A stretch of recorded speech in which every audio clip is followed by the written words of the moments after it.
Welcome to the Freedom Fridays project with me, your host Pete Clark, the Whispers guy. This is episode 9, and in this podcast I talk about the challenges of making some big changes in your life, and I'm using Friday as a metaphor for moving from having to do certain things to choosing to do certain things. This week it's been a messy and murky week, and I'll explain later.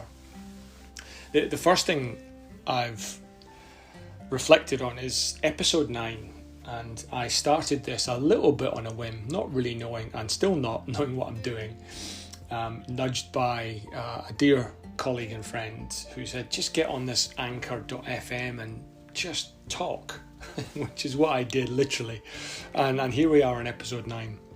If you were listening last week, you'll know that I have an intent and commitment to continue.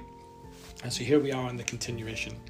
But over the last week, it's been, as I said, a messy and murky week. One thing that helped me get through it was a connection from one of you who may well be listening, certainly listened to the last one. And he sent me a little text to comment on some of the things I'd been saying, and resonated with my reflection that my self-worth is often linked to paid client work. And he sent me this lovely text back, and I'm going to quote, and he said the social proof that a paid client engagement gives us reinforces the fantasy that we tell ourselves that professional efficacy, our own professional efficacy, might just have validity.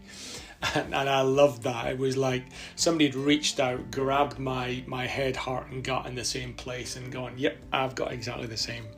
So that was a lovely thing to do. So one of the good things about this random on a whim podcast for me is that occasionally I'll get somebody that I perhaps wasn't expecting and maybe knew of, but perhaps wasn't expecting, to reach out and connect in ways that I was not expecting. So if you're listening, you know who you are. Thank you so much. That made such a difference to me. So the murky and messy week. The reason it's been murky and messy is I'm familiar with, and you may be familiar with, Rosabeth Moss-Kanter. She's a pretty significant voice in the world of change management. And she wrote an article about 10 years ago in Harvard Business Review, and it was change is hardest in the middle. And what that's meant for me, and I think it relates to most changes we try and make, is we get inspired, we get motivated, we go through some sort of process, even if it's as simple as a date, Hogmanay or December the 31st, we make New Year's resolutions. Or we get the budget to complete a task, or we get inspired to dream differently about, moving house, moving countries, moving jobs, doing this, that, or the other.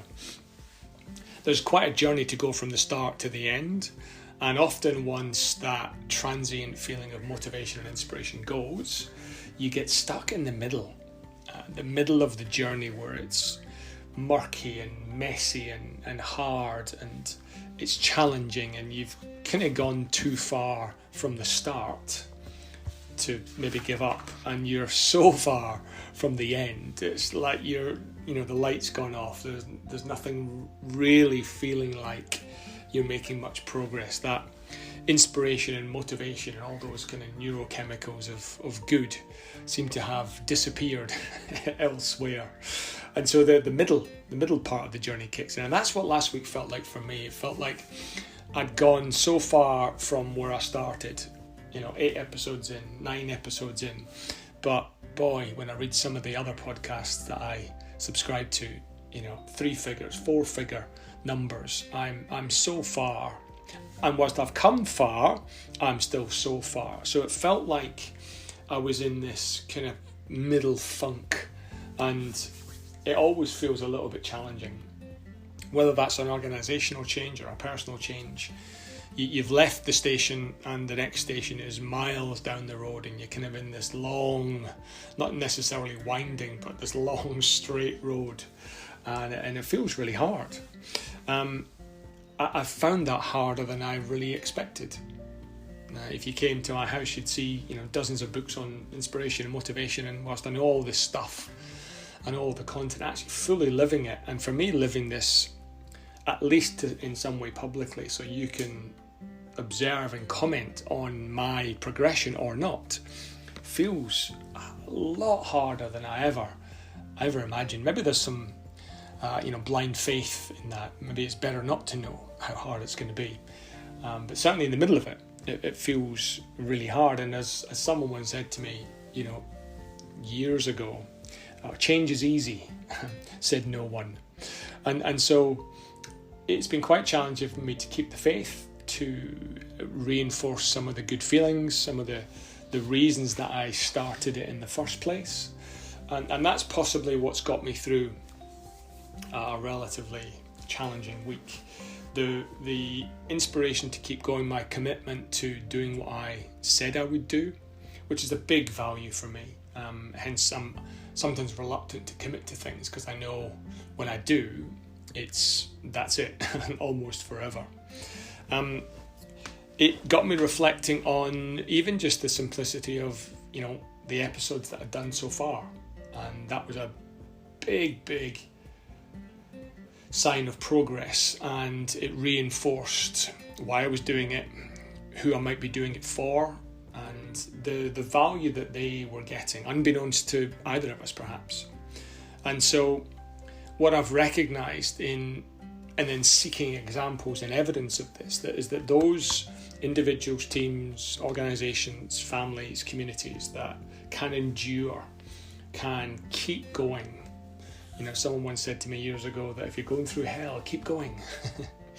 And so if we can find a way just to keep moving, even just pausing for the odd breath or glass of water, metaphorically, can you just keep going?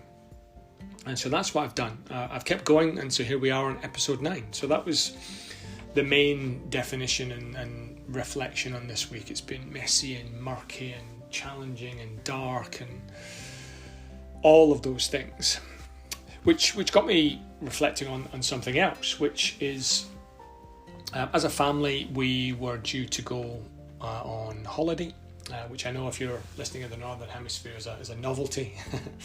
But being in Australia, things have calmed down a little bit from a COVID perspective.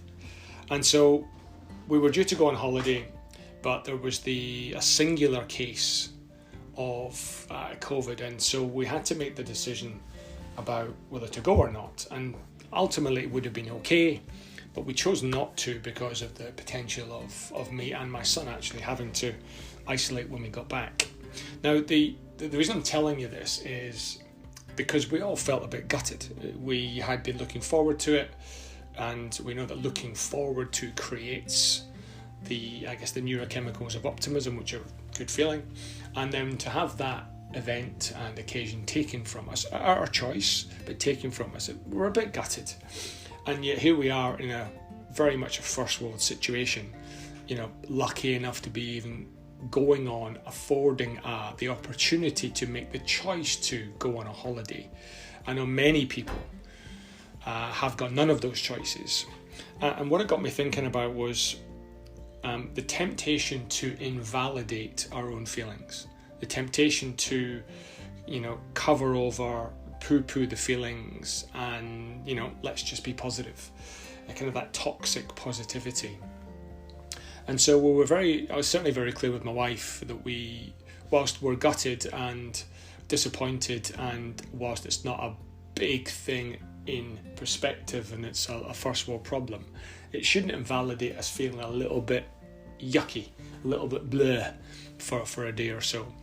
And so that actually helped me with the mucky, messy week that I've had, in that part of me, the optimist, the person who's been doing all of this material on motivation and inspiration for 20 odd years would say, Pete, here's the strategy, here's the 3 steps to this, the seven practical guide to doing this differently.